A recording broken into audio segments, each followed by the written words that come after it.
to the ring right now, ladies and gentlemen, out of Mound, Minnesota, at 218 pounds, he is the great Greg Gagne.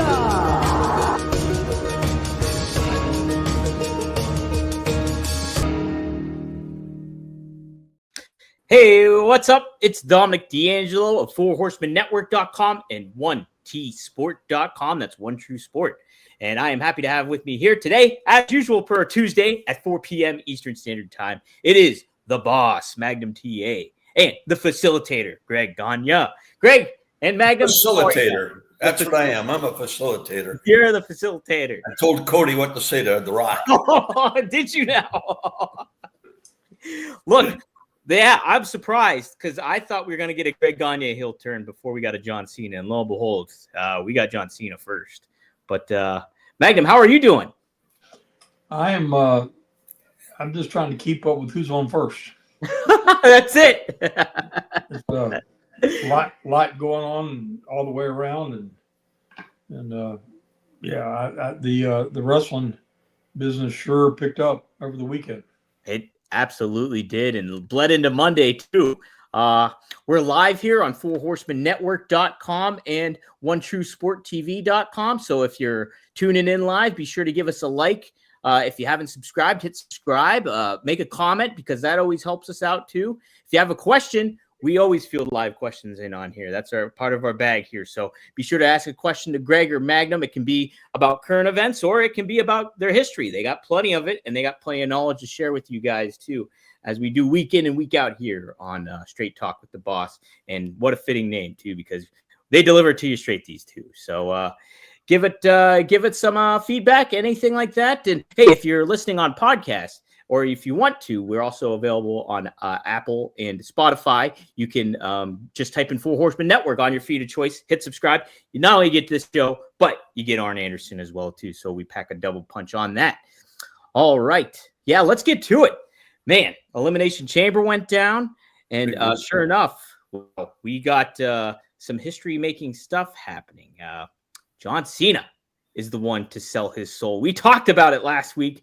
Who would make sense to sell their soul? I don't think any of us predicted it was going to be Cena. And sure enough, it was. So I thought both TA and I did. Oh, no. Did you predicted he was going to win? So, and that was right. I thought we did. Maybe it was when we were off the air. Maybe that was it. Well, so, wow. Pretty awesome, I thought. I thought it was a lot of fun. But I want to get your guys' thoughts. Magnum, let's start with you. What did you think of that John Cena heel turn and him being the one to face Cody at WrestleMania? It couldn't have been a better setup because he was so well received in the chamber match. They were popping on everything he was doing. He was obviously the sentimental favorite to win, and the crowd was behind him.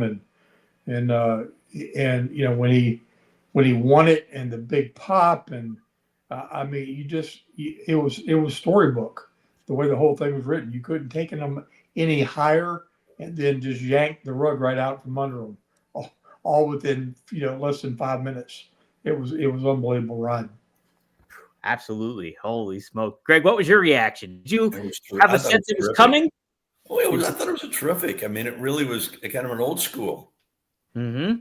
When you look back at it, and I don't think anybody ever thought that would happen with Cena turning like that. And it was really set up well by The Rock, in the last the weeks prior to the match, talking to Cody and telling him, what he had to do to get on board. And Cody came back and told him what he thought of him. And I thought that was a high point of that. and then Cena turning. It was spectacular. It's going to give him a huge WrestleMania.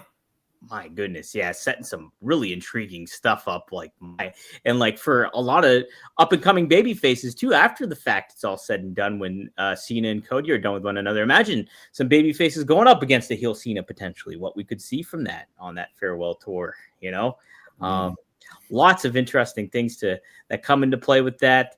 Man, yeah, but it really set a big tone for what we can get excited about for WrestleMania here up forth and coming. They really set it up well for for the WrestleMania, and threw a few shots in there that nobody expected, and that's when you really get people talking and really going and buying those tickets. And I'm sure they're going to have a huge. This could be one of the maybe the biggest one of all time, I would think. Yeah, they set it up. Actions that they've got going, and then you got CM Punk and Rollins. I mean, God, that thing the other night, they were throwing some heavy punches. For sure. Hitting each other right under the eye too, and right on the cheekbone. Yeah, it was. It's going to be good. And there's some kind of twist coming with this whole Bianca Belair, Jade Cargill deal too. That's way, they haven't even played that card yet. Mm-hmm.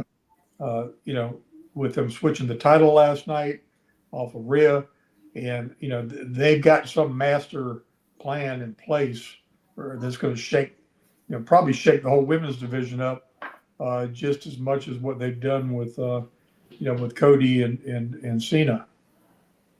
Yeah. And talking about that women's division, you're watching that pay-per-view and the Chambers, the girls, I thought their match was better than the men's. Oh, did you? I really did. Oh my God, the stuff that went on in that match and the things those girls did, it was fantastic. I mean, it had me going all night. The men's was, to me, a little more predictable. Mm-hmm. And some of the moves that the girls did in that match was, I mean, the guys didn't do anything like that. Yeah, I mean, right. It was fabulous. I was really proud of what they came up with and what they did. They were beating the crap out of each other. That whip with the ponytail. Yeah. Oof. You see her stomach and her back. And I thought Jade looked great when she came in. I mean, she was on fire. She was deliberate looking. Her stuff looked solid. When she came in there and took Naomi out, I mean, that was, I mean, she's on top of her deal. So, when you twist that story, and I agree with Greg, the excitement, the overall excitement, because they got the big pop at the beginning of the women's, and then it just carried on through because you had Bianca selling, what had just happened to Naomi, and all the intricate tale, the story that they were able to tell. They started off on a big explosive note. The men built to that. To me, the last when the last three were in, it was spectacular. Yeah. I mean, it was main event, AAA, as good as it gets. But that they had to go through a whole lot to get there, and the women started out up here and just kept going all the time. Yeah. It was just a different tempo. But it's smart. It's smart that they start the shows off that exciting and that tempo, carried through the whole night, and there wasn't anything in the night that wasn't, a 5-star match and the brutality, the contest, I mean, just everything. I mean, they're marching right along. I like one of the comments I saw Triple H make. He said, "Well, does it feel like WrestleMania season now?" Did we give you a little hook? Because right. It'll be better. I mean, it'll keep. They'll keep building it. To that crescendo, and I'm sure, again, with Rollins and Punk cranked up like they are, and Randy Orton's back in the mix, and just the whole thing. Gunther is on fire with his promos and what he's doing. So all the matches are going to mean something, and probably some are going to mean something that we not even aware of yet. Right. I know, because some of them seem to be taking shape. I mean, obviously we're getting Cody and John Cena. We're getting Jey Uso and Gunther. We're getting Bianca and Io Sky now. But I mean, the rest of the landscape is kind of wide open of what we could be. We don't know where some guys like Braun Breaker is going to fit in. Now that Rhea lost the title, where's Rhea going to be at? And there's a lot of unknowns still coming into place, and they've got plenty of weeks to cover it and promote it and tell some fun stories. But what they have set up right now, it's such a fun time to really be a wrestling fan or somebody that's been a part of the business. It really is. They've done a good job. That Owens and Sammy match, that was one of the most violent matches I've ever witnessed. Yeah. And I've been wrestling for a long time. Yeah, he looked like he killed him. Mm-hmm. I mean those power bombs into the side of the apron and from outside the ring, it looked like he broke him in half. Right. I mean, it was. I've not ever seen anything any better. Me either. When you watch the crowd, and that's how you get your feed from them. Mm-hmm. And they were up, and then it got to be so violent that they almost went dead silent. Yeah. They were cringing. Yeah. I mean, I was too. I thought, Jesus Christ, end the thing. Please. So I don't know. They just beat the hell out of each other. I don't know if this is true or not. I saw a report online on social media, but I think it was somebody sourced it from an actual source. So take it for what you will. But I heard that the chair that they used, the barbed wire chair, that Kevin Owens and Sami Zayn, per request, wanted that to be legit barbed wire. And that's what they got on that, I guess. They sure did. I mean, it was. Well, they cut the barbs. They cut the little barb part off the end, but it's still metal. Yeah. It's still metal. I mean, if you didn't cut the barb off, it'd rip you open like just horrible. But I mean, they definitely got some puncture wounds, I'm sure. Out of that whole deal, and when you take it up, fighting out in the stands and all over the building like that, and that close of proximity with the fans, it had to be solid. So they were. There wasn't a whole lot of fluff puff things happening during that one. Not at all. Yeah. To what you guys were saying too, Greg, we were mentioning too how the women did a lot differently stuff where it did more moves and things. Triple E also added that the women used the cage more, which is true too in that match. Like they seemed to utilize the chamber a little bit in that. Did they ever? I mean, they didn't miss a beat. They came up with some moves that were unbelievable. Yes. And I really give those gals credit. I mean, they busted their butts. They're in there a long time. And I can imagine what they felt like afterwards because, every match was so physical. Yeah. I think Liv Morgan is one of the toughest women in show business. Right. She got the hell beat out of her. You see the picture she took? Like Yeah. her arm? Holy smokes. Yeah. Yeah, she got beat up. Yeah. Yeah. Big time. Let's double back to Cena here real quick. Charlie asks a question here. He says, do you guys think Cena will really end his in-ring career as a heel? Not even close. No. Yeah, I don't think so either. No. Yeah, I think we're getting a really fun kind of ride here with Cena that we'll get to see something different that people kind of been clamoring for and didn't expect at this juncture. So when it comes to the heel turn itself, too, people have been obviously making the comparisons because of the names like Hogan at Bash at the Beach.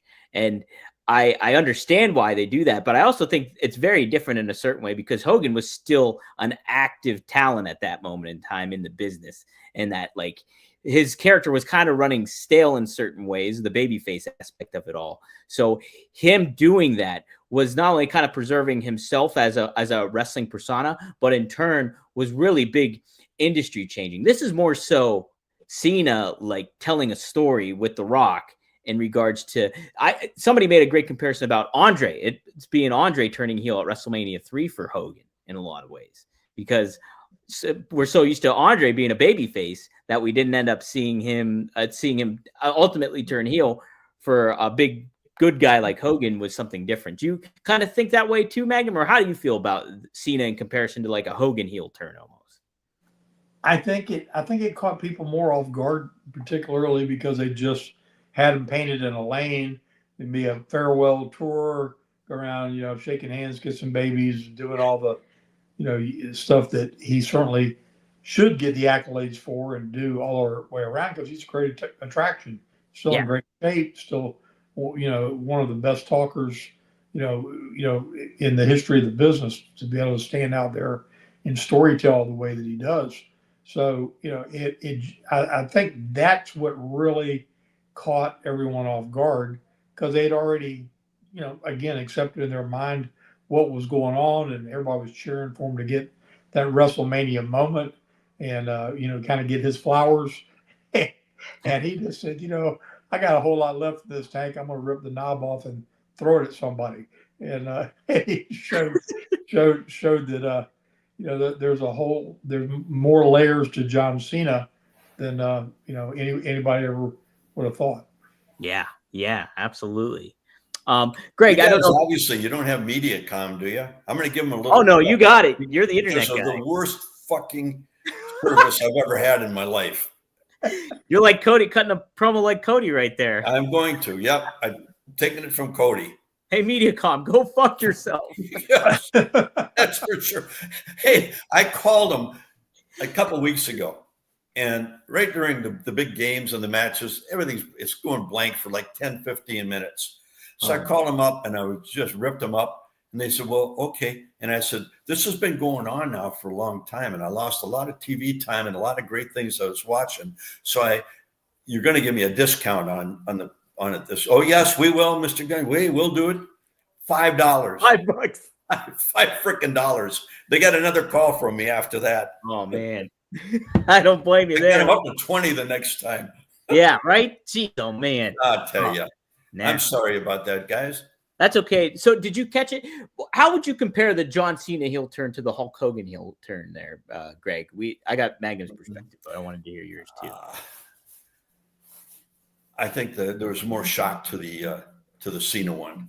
Okay, that's what Magnum just said. Yeah, much more impact than it had with Hogan. Yeah. Okay. Interesting. I mean, it was a good one with Hogan, but that one the other night, that threw everybody.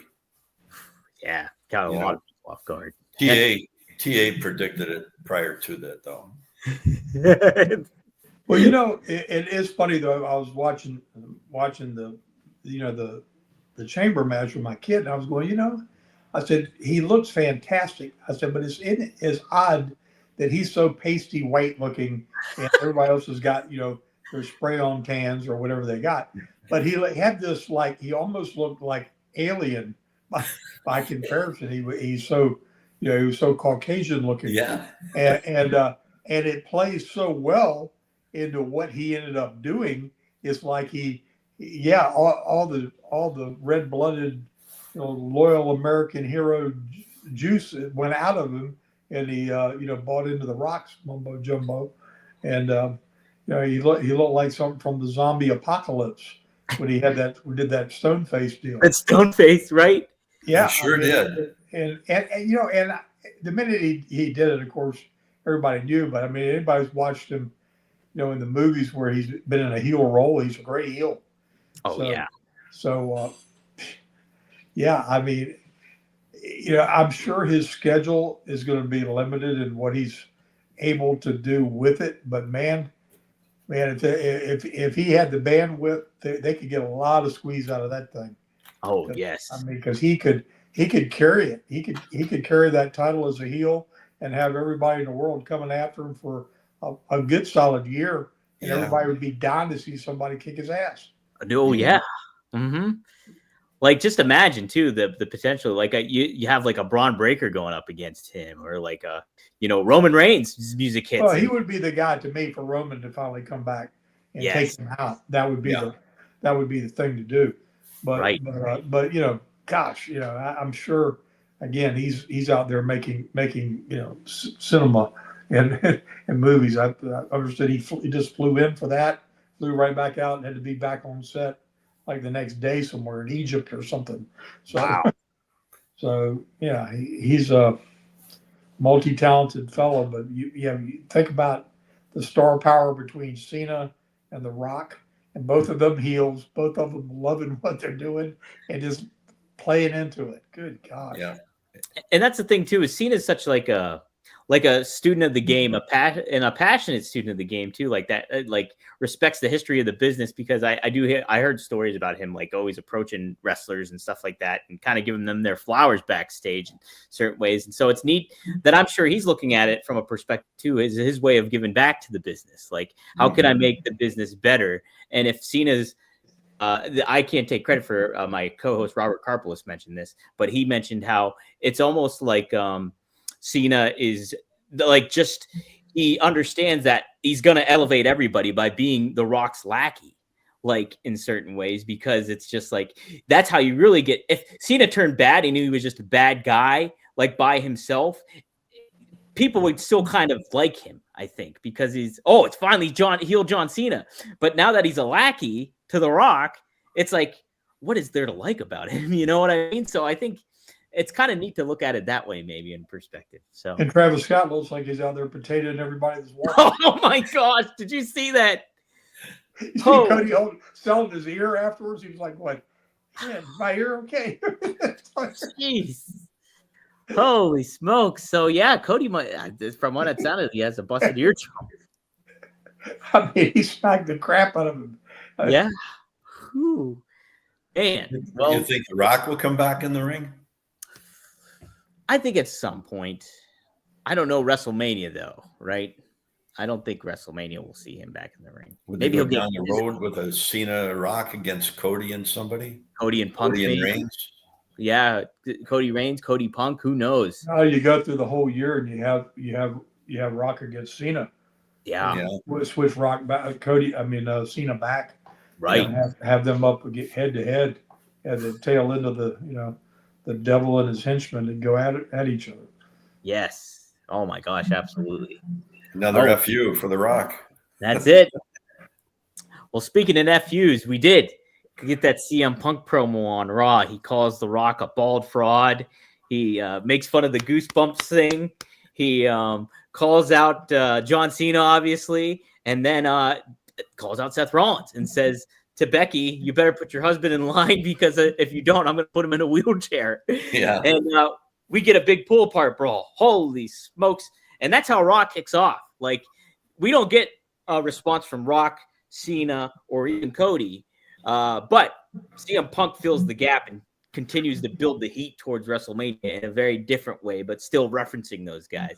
Magnum, what'd you think of that? I'll tell you what, he did one of the best interviews the other night that I have heard in a long, long time. Yes. It was heartfelt, believable, credible, and I believed everything he said. And when he had it, that was the topping on the cake. Right. And they both did a heck of a job. Absolutely. Absolutely. It did. Magnum, what'd you think of all that? I think it was a classic CM Punk. I mean, he's delivered so many Academy Award winning promos since he's been back. He's literally put on a clinic for the whole world. When he says he's the best, his work in the ring is solid. It's this, it's that, and the other. But what he does to vest you in his character is second to none. And that's why he is, his work is very, very, very solid. His timing's great, but his work on the mic is without anybody even coming close to overstepping what he's capable of. And I don't think they had to have a writer for him somehow. I wouldn't think so. No, I think he knew what he's going to say. Yeah, I know. There's no way in hell.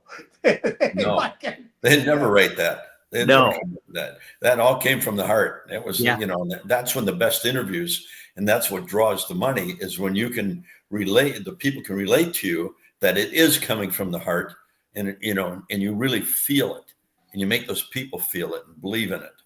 And boy, he does it as good as anybody, if not better. Absolutely. Yes. I popped when he said bald fraud. I laughed really hard. I thought that was such a great line, and how he delivered it was so good. And it's just like, which line was that? You bald fraud. Oh, yeah.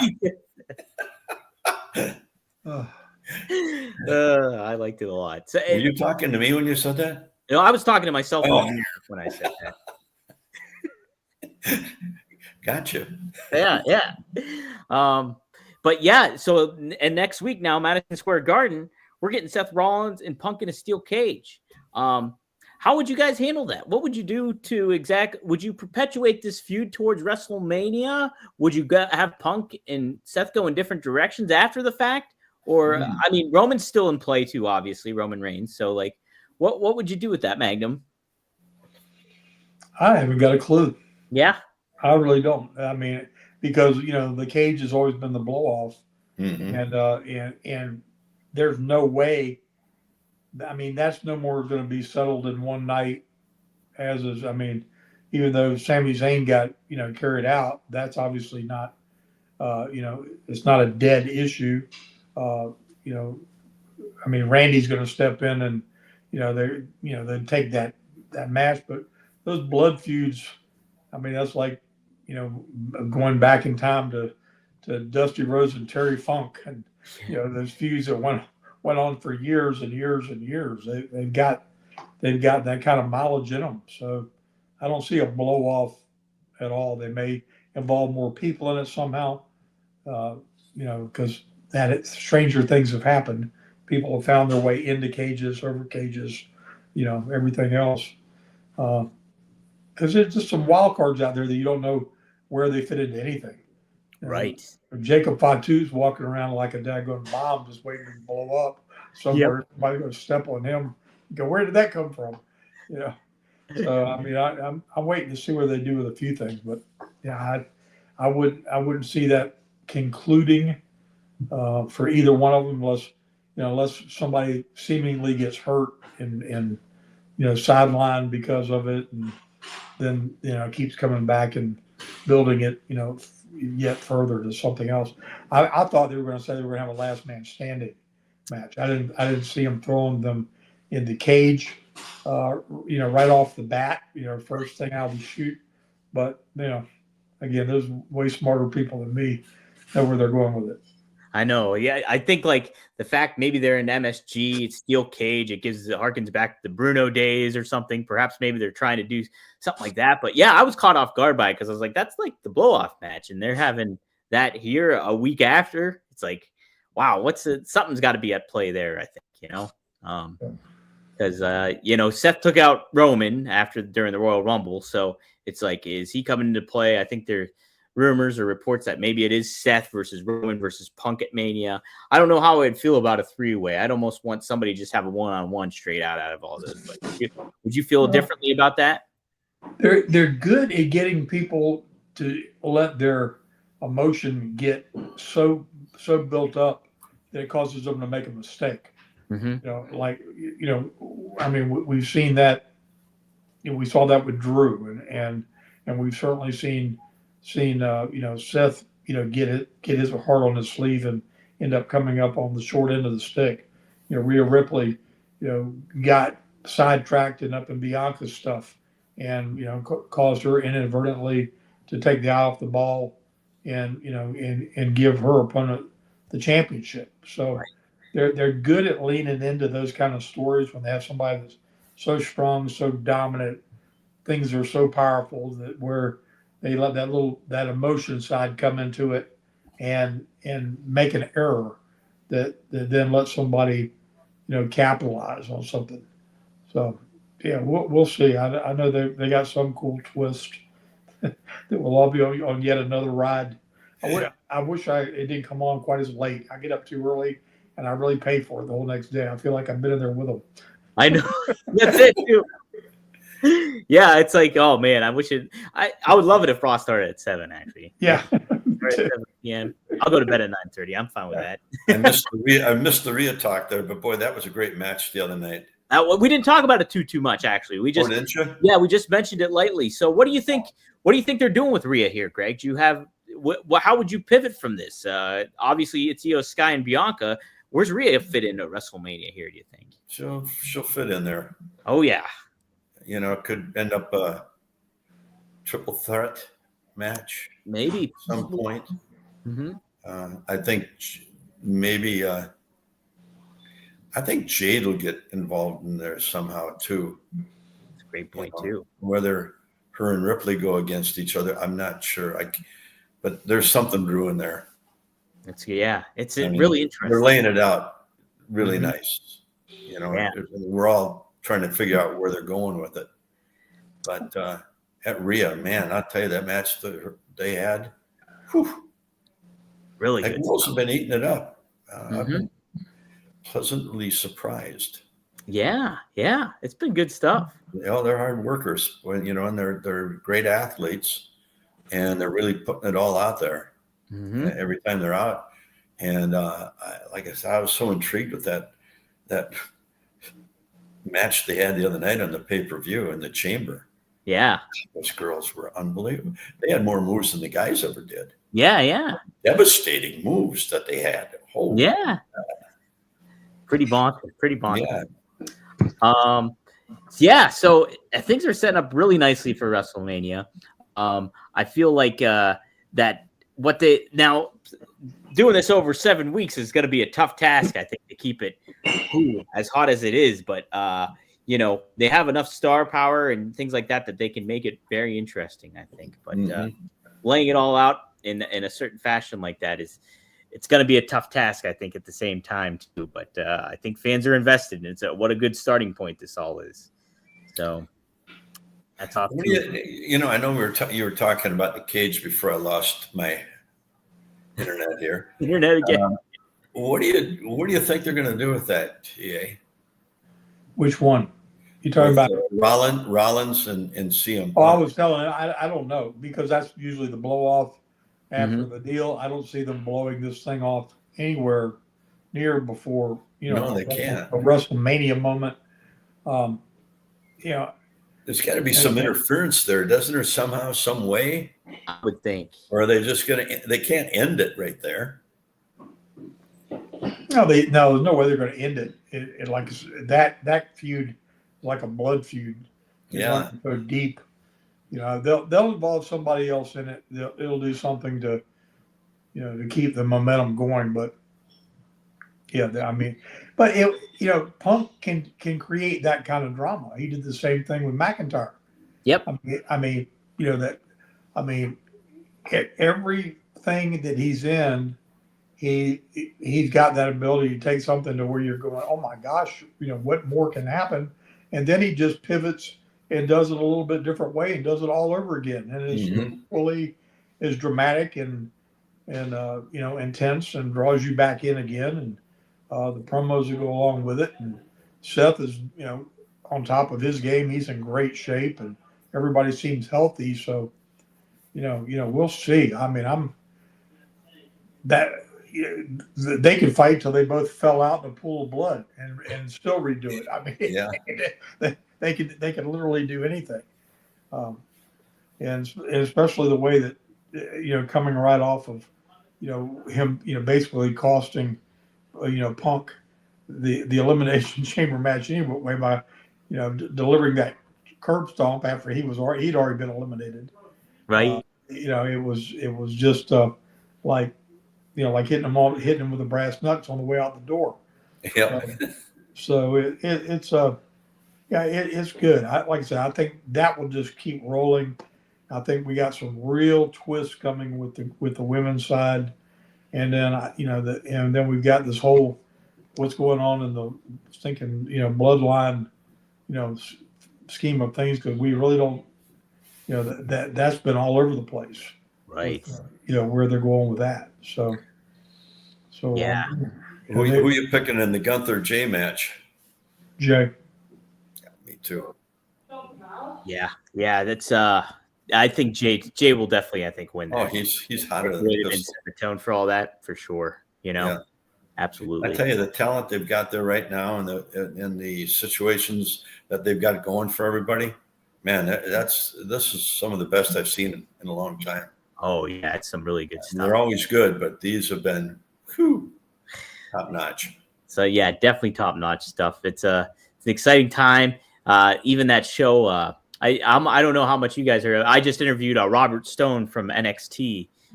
They're doing the WWE Evolve, that show taking place, where it's all the WWE developmental talent, and then on top of it too, there's they're going against the WWE ID talent. That's like the independent wrestlers, and so that's just debuting tomorrow on Tubi. Well, yeah, and then you turn on TNA, and they're bouncing them back and forth with the NXT guys and the TNA guys over there too, and they're creating intrigue, on like multiple different levels. Everywhere you pivot, there's a tie-in, And like you said, these new programs, these new quote unquote reality shows, they're coming out with showing the talent developing and the future stars and the this and that and the other. They're hitting it from every angle they can, and what they're doing is like inadvertently is you don't have the territories, but you've got like 5 different ways you can go about seeing their product and expanding your human interest in multiple people that you would never come across. Right. So, if they get a couple good personalities coming out of any of those venues, it just keeps feeding it, feeds the system. 100%. That's the neat thing about it all too. And I don't know if you saw this news today, but Natalya is going to be a part of the NWA Crockett Cup. She's in the NWA ecoscape now. So I saw that. Pretty awesome too. So everybody's getting pulled in and into the landscape, and stuff is happening that I don't think we would have ever expected to happen. They're doing a great job putting everything together. It's something that, way back when you had the territories, if they would have all been able to work together like that. Yeah. But they were all had their own ideas and their own way of going in different directions. They were all going. Nobody trusted anybody else.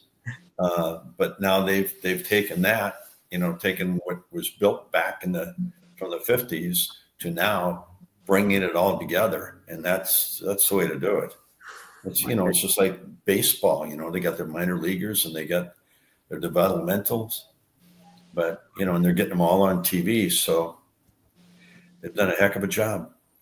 Hell of a job. 100% it has been. Man, yeah, I'm pretty excited for all this stuff and excited for what we could talk about even more.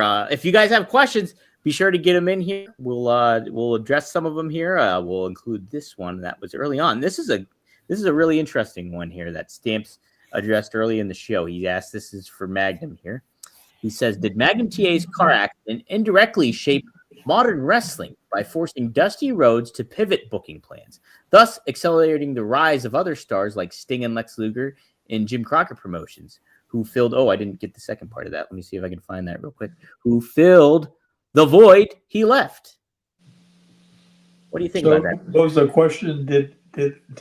Did my exit stage left right before everything was getting ready to change the landscape of wrestling? Yes. I think Ray Charles could see that was a pretty big factor. Yeah. It would have. I mean, and there's all the prognosticators and everything. You talk about the woulda, shoulda, couldas, but the fact of it is that guys that they got, particularly Sting, they got an opportunity. That opportunity wouldn't have been there. I mean, not to say that he didn't have stardom written all over him, his DNA, but it's so much about timing and right place, the right time, and everything, because there's been some incredibly talented individuals in our business that have never been in that right place at the right time and never got to be on the big stage in the main event and be the face of the company. So there's only so many positions like that to be held. And if the company's backing, got their money bet on a horse, and they've got all that invested in them, then it doesn't give everybody the same opportunity. So 100%, it changed the landscape. It changed the business philosophy. It made business decisions that were based on panic rather than being able to really, play it through and think it all through, on what's next and what do we do next. And we're having a hell of a time today. This is a lot of fun. Welcome back. Oh, are you gone? I'm back again. Yeah. I've been gone. I thought you wouldn't get. That's about the third. What is that? Third or fourth time today? I just pop in and out. Well, see, I was really trying to be sensitive because I thought you might be having a moment. And you just said, now I'll be talking about something you've already talked about. So I'll keep my mouth shut, just like I'm watching TV here, and let you two go. Stan and Ollie. That's it. Oh, shit. Oh, smokes. So, Man. yeah, anyway, to answer that question, yeah, I think it influenced the landscape, quite a bit. And would it have changed the ultimate end game? Absolutely not. But it would have changed the lineup and the players and the people that were doing it because, the thing was, no matter how successful the run had continued to be, if I'd had the run with the world title and say, much. And the laughable thing about it is that the Crockett's truly wanted a young champion, and that's part of the reason they wanted me to be the world's champion. And because I was 25, 26 years old when I first came to work for them, and they looked, they viewed Rick like their Jack Nicklaus. Like they wanted him to be the golden bear kind of. They wanted him there. They wanted him in the mix. They knew what a great performer he was, but they didn't want to have the entire landscape built around it. So inevitably, me just thinking, if say things had gone okay with me in that role, which they may have, they may not have. You don't ever know. But Right. Had they, the thing that more than likely would have happened more than anything is that Vince would have used that opportunity to get in Rick's ear way sooner. Oh, good point. In my mind, because and I could see that because again, not because of the way I felt, but if they could have played out what they had in their minds, no way, shape, or form was he ready to be back seated into that kind of position because he had too much gas in the tank. He was too great a performer, and just too much. He still had at that point in time he still had a good solid 10, 15 years ahead of him of 5-star performances. So if anything would have pivoted, I see that would have happened. And then unless they had embraced the fact that they couldn't run the business with the small family run, type faction like they had and brought in the outside people like Vince did and looked at it more globally, then it would have still ended up the same way. And then I would have ended up in New York with Rick. Yeah. Inevitably, that's what would have happened because it was all about business, at the end of the day.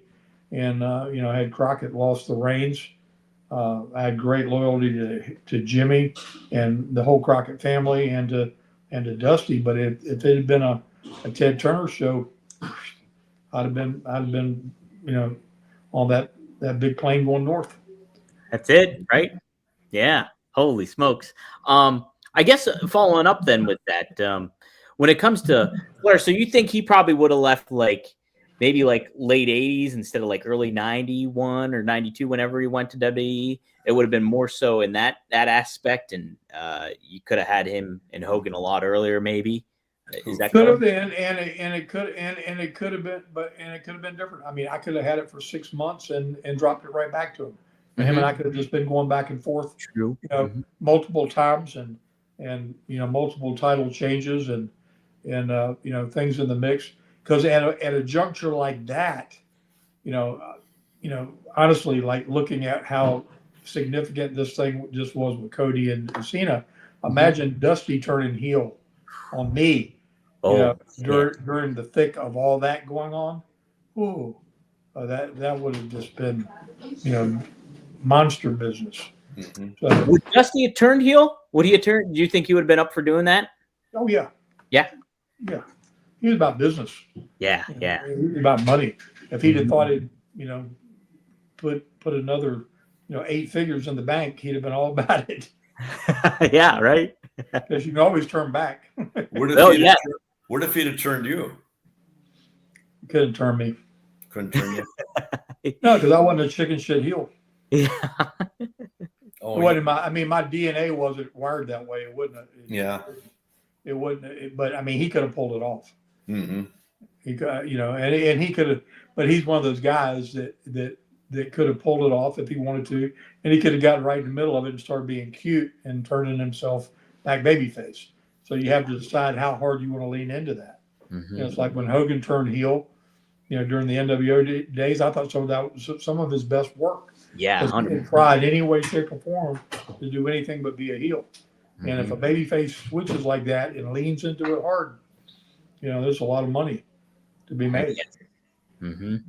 Yeah, you think about it, like Hogan, when he turned heel, like Hall and Nash, they were the cool guys. They were the anti-hero, cool guys almost. But Hogan was the chicken shit out of all of them. And Oh, yeah. yeah, right?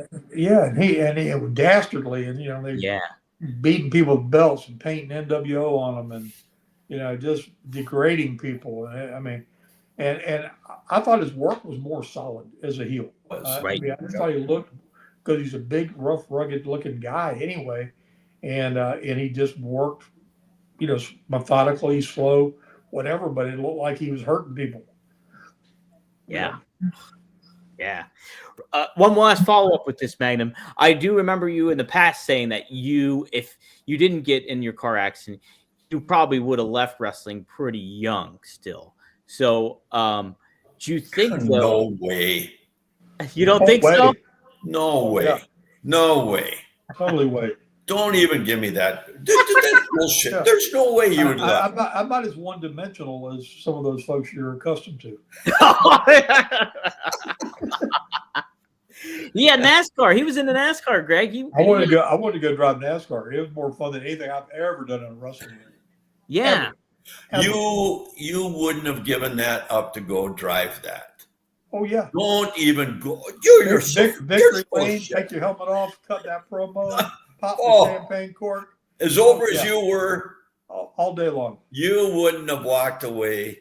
What if they really backed up the Brinks truck, though, big time, Magnum? Would you? I can't believe you're even saying that. I've gone on record saying it many times. Yeah, I wanted out at 30. Did you really? Yeah. At 30, wow. So, like, 30-year-olds shouldn't be running around in their underwear acting like Captain America. I mean, it's ridiculous. That's what he said, but we said that before. Yeah, it's for kids. It's not for grown men. Didn't bother me running around in my little tights. Yeah. I had my little yellow tights, and they were all screaming. Yeah. You can make people scream, not having to embarrass yourself. So no, I mean, honestly, my greatest thing that I watched way too many people perform past their prime. I watched Muhammad Ali box past his prime, and you want to see your heroes and remember them like they were in their glory days. Seeing them after the fact is just the biggest buzzkill ever. I don't care how great a player they are. I mean, I want to see Babe Ruth, busting them out of the park. I don't want to see, the remnants of. I want to see that. I didn't want to see Mike Tyson, in the later years. I want to see that kid that was so ferocious that he terrified, people that walked in that square circle with him. Yeah, but TA, don't you think in wrestling it's different because you're going all the time? Boxers, they fight maybe twice a year. Yes, you're going all the time, and it gets into your blood, and it's part of your life. And you'd have been right about at your peak. Yep, and I've been driving the daggone Skull Bandit. And the Crockett's sort of come a little big. Boy, TA, you got to stick around. Yeah, it like I said, until you've done it. And I've wrestled into sellouts and standing in the middle of the screaming people and all this stuff. Till you've driven that car around in that little circle going 200 miles an hour, you don't know you don't know. That's a whole different bag of tricks. Yeah, and it's not for everybody. I mean, I loved it. Was adrenaline. I was an adrenaline junkie from the time I could walk. Well, that's why if you were an adrenaline junkie, I don't think I'd have to go back and see, but I don't think you could have walked away. Yeah. Mm. You say that now, but I don't. Well, I said that then. I know you said it then, but you wouldn't. But you didn't walk away. Yeah, Jimmy was on the airplane with me with Hal Needham when we had the talk flying back from somewhere, and they were going to send me to the driving school and the whole shooting match. Really? Mm-hmm. How about that? Yeah, I bet NASCAR was salivating to try to get you. Well, yeah, because they did. This was before Tim Richmond. Mm-hmm. You know, I mean, that's how far back this is, and the crossover with the wrestling world and the blue collar fan of NASCAR is so similar. Very much. And all of a sudden they're looking at a guy standing in a driving suit that's 6'2", 250, and I look like it got painted on me, and watch me crawling out of this car, and I can actually drive it. Right.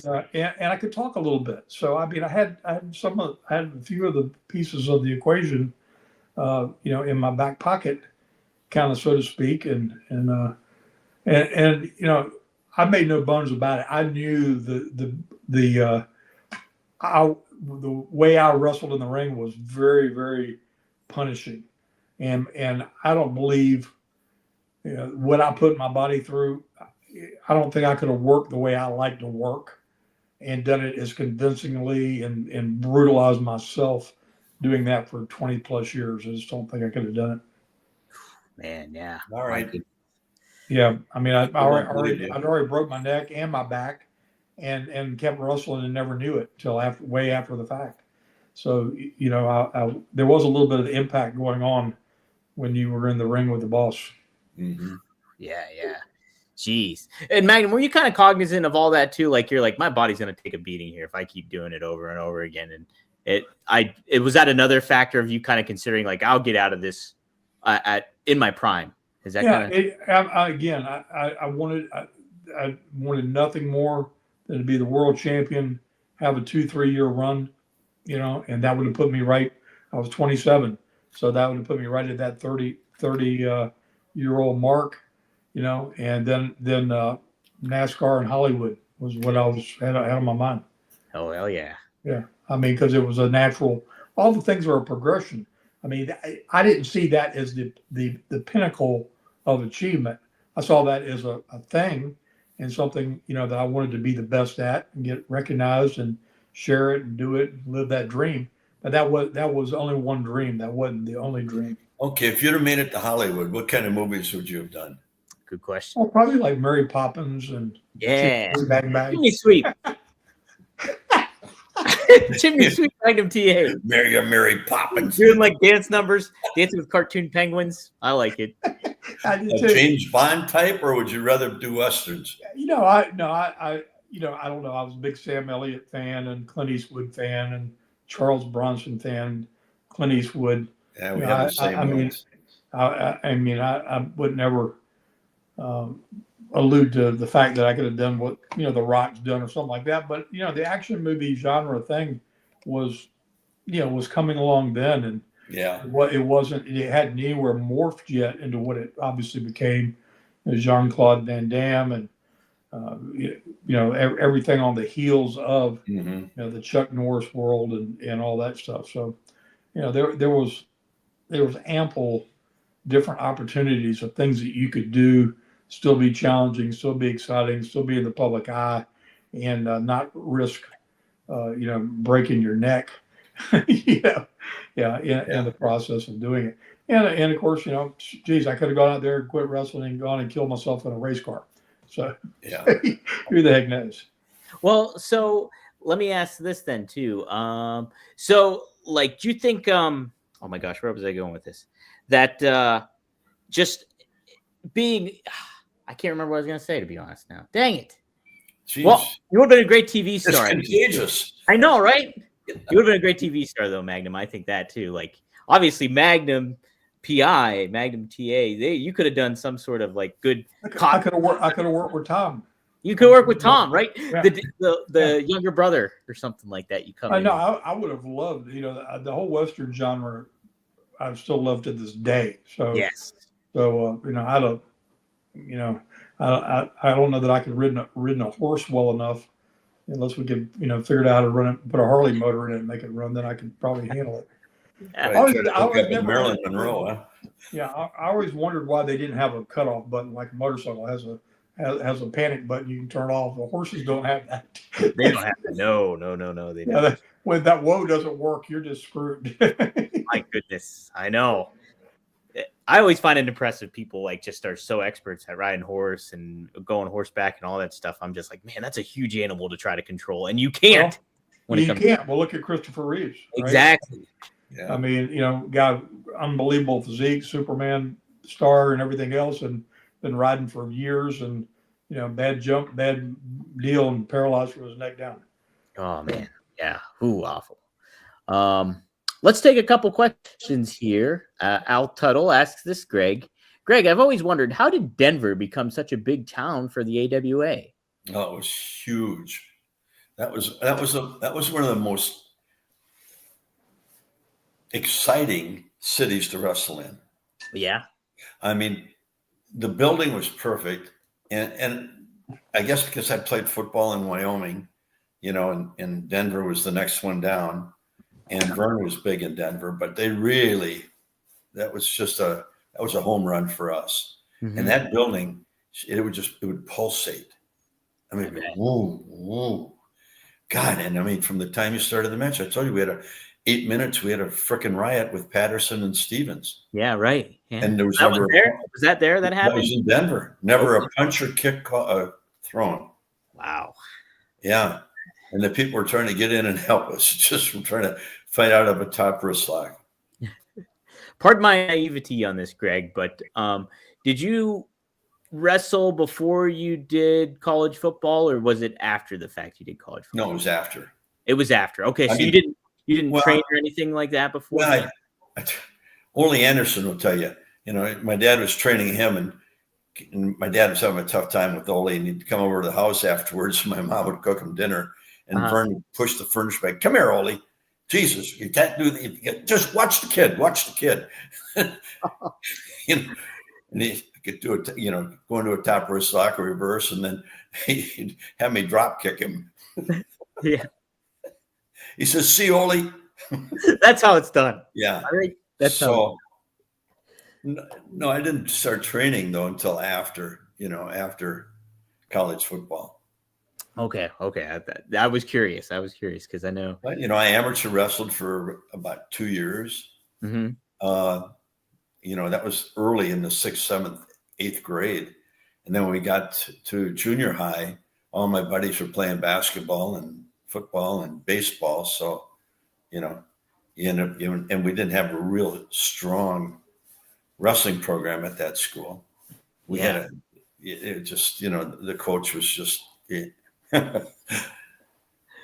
he's gone now, so I could say it, but he had a tough time teaching kids. So, okay. Yeah.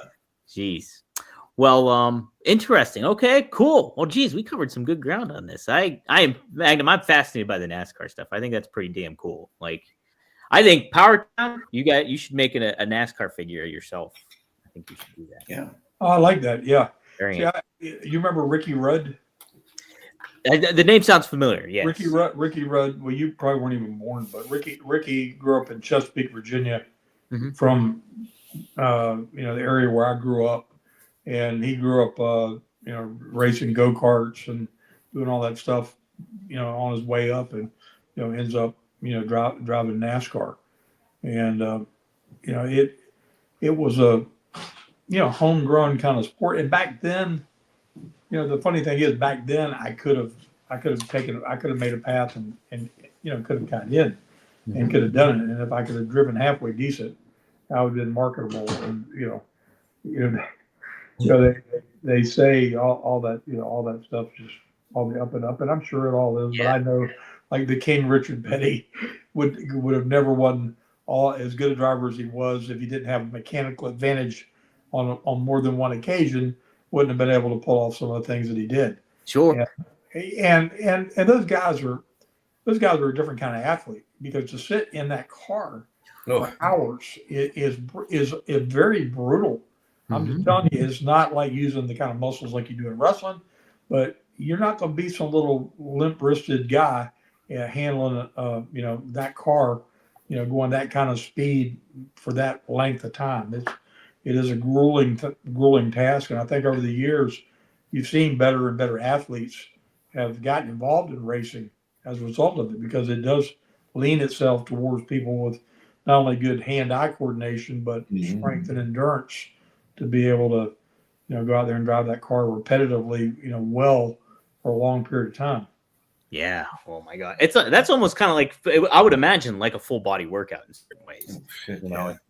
Your body's confined in there, and you got to be tense at the wheel and be focused and everything. Well, you got to figure out how to relax a little bit too, or you will blow up because you'll try to pull that steering wheel off. You're right. Holding it so hard.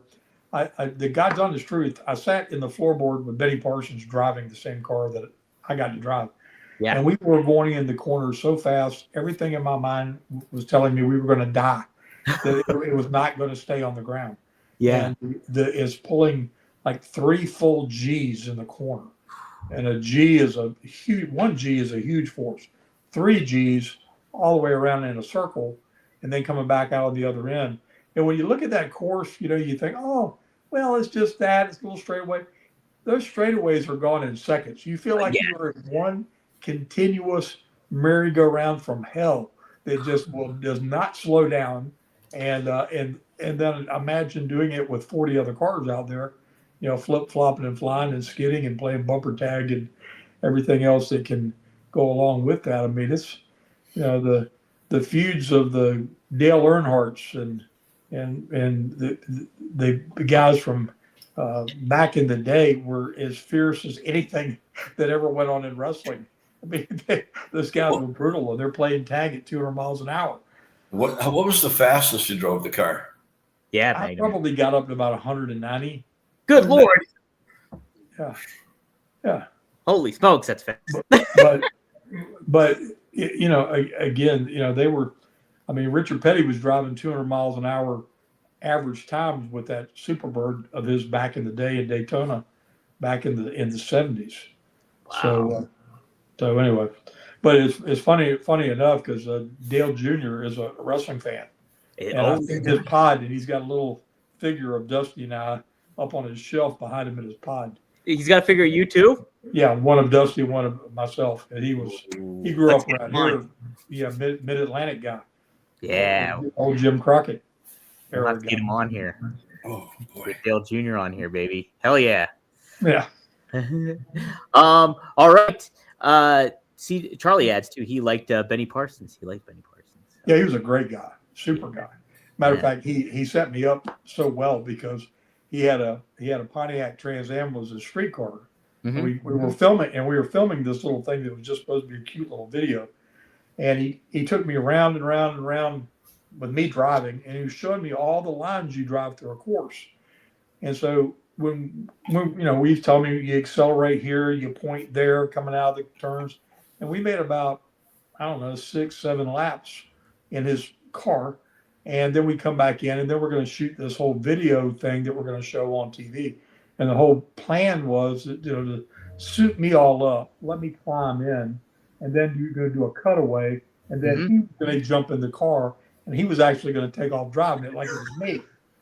But somebody didn't give Benny the script because he tells me to push the clutch in. He reaches in there, flips off the daggone fuel pump, sets the thing off, fires off, puts the steering wheel on, says it's a regular 4-speed, take off. And off I went. No radio. Nobody knows how much fuel I got in the car. Don't know if I'm going to go run right straight into the first wall. They don't know nothing. And he's getting ready to race that car that weekend. Oh, yeah. Wow. Yeah. So anyway, I did 2 laps on my own, came back down. And then I sat down and held onto the cage, and he drove it. Oh, my gosh, man. He was unbelievable. And he actually laughed afterwards. He said, man, if you could just sit in there for the race, that extra 240 pounds on that side of the car is really making it handle good. How about that, huh? Yeah, he had that extra ballast. I don't know if I could do that for 400 miles. Dang, heck yeah. Wow, that's wild. You're giving me some T-shirt ideas. I might make you a NASCAR version of a T-shirt. There you go. Hell yeah. All right. Got some stuff cooking. Speaking of, anything cooking on Powertown, Magnum? I know Logan's in the chat here. It is cooking. We are working hot and heavy and hard on these on this Galoob stylization and yet a whole different thing that nobody's ever done before. So got a couple things happening. Our team just got back from New York City to the Victoria Fair convention, and up there with all the who's who in the toy world, and just more ideas than Carter's Got Pills, and we're going to try to keep get Greg through his upcoming medical treatments and get him back on the mend, because I got a lot of work for him to do this year. Oh, I got to get him healthy. Yes. I talked to the doctor today. I told him I'm really nervous about this one. And what did he give you? Any words of encouragement, anything like that? Yeah, he said, we got to do it. Yeah. Mm-hmm. He said, otherwise, you can live the way you are right now. But my leg's so bad and losing shit. It's getting so thin and cramping all the time. And my back sitting here this long, it's just killing me. Man. Yeah. And my knee is bothering me. So they're going to give me an injection in the knee. I'm waiting for him to call me. I could get an injection in the knee before we do the surgery to make sure they don't need knee surgery. Yeah. Oh my gosh. Otherwise, they'd do that first. Oh. So what you're telling us is you're not going to. And I said, okay, when this is done, I know what it is. About 8 months recovery time? He said, yeah. He said, we may have to put you in a facility for a day or two, maybe a week, maybe 2 weeks. Mm-hmm. Rehab center. Recovery. So, yeah, they're going right in. They're redoing the L1 and 2, the 3, 4, and 4, 5. And then the tailbone, they're going to put a spacer in there because the nerve's been pinched in there. And that's the one I'm worried about. Wow. Yeah. I said, what do you do? Drill a hole in the tailbone? Yeah. Ow. Well, yes. I almost backed out today. Did you? I almost said screw it. Yeah. But. Well, everybody keep Greg in your prayers for him, and I'll be doing that. I know Charlie said he'll be doing the same thing here too. He's going to keep you in your prayers, and so we're all thinking about you, Greg, and we'll definitely be positive. Yeah. Well, I'll be around. March 24th is the surgery day. All right. We're getting there. So we can confirm Greg will not be competing at WrestleMania 41. So. Well, it depends. Ooh, okay. I like that. The road to WrestleMania, it's a winding one. TA's going to drive me up in car number 54. Yeah, there you go. Right up to WrestleMania. Yay! We'll have about 4 people help get us out. Heck yeah. Westbound and down. Yeah. That's it, westbound and down. Here we come, Vegas. Well, guys, if you like what you're seeing, be sure to like, share, subscribe, whether you're on the Four Horsemen Network or you're on OneTrueSportTV.com, or if you're listening on Spotify or Apple, give us a 5-star review. Be sure to subscribe, get the word out. Also, if you want to help support the show as well, check out what I mentioned before, merchandise. We got Greg Gagne hoodie. We got a T-shirts version of that too. So the High Flyer, we got a mug, this T-shirt as well. Dress like a champion. Absolutely. And you can get some Magnum merch too. We got more of that coming. Classic logo with Magnum TA. There's a classic hat you can get, plus the mug there too as well, and some other fun merchandise that includes Nikita, Tully Blanchard, and so much more. So 1tsport.com. Plus we'll have some more merchandise cooking out here later on this year. As far as anything else, this has been a great show. And I love all that we got to cover. And I love working with these guys. You guys make it a blast. And so does the chat too. I shout out to everybody in the chat, even ATF Media, who's very negative in the chat, but still appreciate your input nonetheless.